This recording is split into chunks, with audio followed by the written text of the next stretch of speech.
இன்னைக்கு மாங்காய் பச்சடி தான் செய்ய போகிறோம். அதுக்கு ஒரு சட்டியில் நம்ம கொஞ்சமாக எண்ணெய் ஊற்றிக்கலாம். எண்ணெய் நல்லா காஞ்சக்கப்புறமா ஒரு அரை டீஸ்பூன் கடுகு சேர்த்துக்கலாம். கடுகு கூடயே நம்ம 1/4 டீஸ்பூன் சீரகம் சேர்த்துக்கலாங்க. நல்லா பொரிஞ்சக்கப்புறமா நான் பெரிய வெங்காயத்தை பாதியாக வெட்டி அது சின்ன சின்னமான பொடியாக நறுக்கி சேர்த்துக்கிறேன். பாதி வெங்காயம் மட்டும் தான் சேர்த்துக்கிறேன். வெங்காயம் நல்லா வதங்கட்டும். இது கூட பார்த்திங்கன்னா நான் வரமிளகா சேர்த்துக்கிறேன்.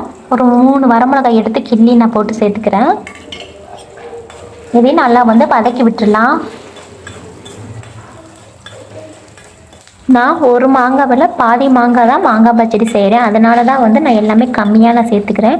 வெங்காயம் வரமிளகாய் எல்லாமே நான் கம்மியாக சேர்த்துக்கிறேன். இப்போ நம்ம நறுக்கி அலசி வச்ச மாங்காவை சேர்த்துக்கலாம். மாங்காய் நான் இந்த சைஸில் தான் நறுக்கியிருக்கேன். மாங்காயை சேர்த்துக்கப்புறமா கரண்டி வச்சு நம்ம கிண்டி விட்டுக்கலாம்.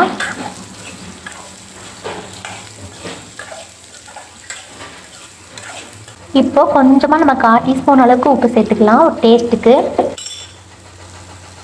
மாங்காய் சேர்த்துட்டு ஒரு 3 நிமிஷத்துக்கு நல்லா வதக்கி விட்டுடலாம். அந்த கலர் மாறணும்.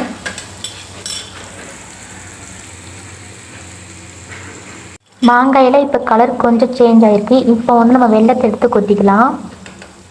அரை வேக்காடும் கூட நம்மளுக்கு மாங்காய் வெந்து வந்திருக்கு.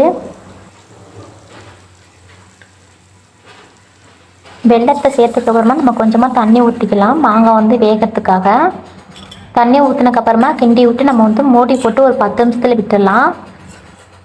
அடுப்பு சிம்மிலே இருக்கணும். 10 நிமிஷம் மூடி போட்டு விட்டுட்டு இடையில ஒரு வாட்டி மட்டும் கிண்டி விட்டுக்கலாம்.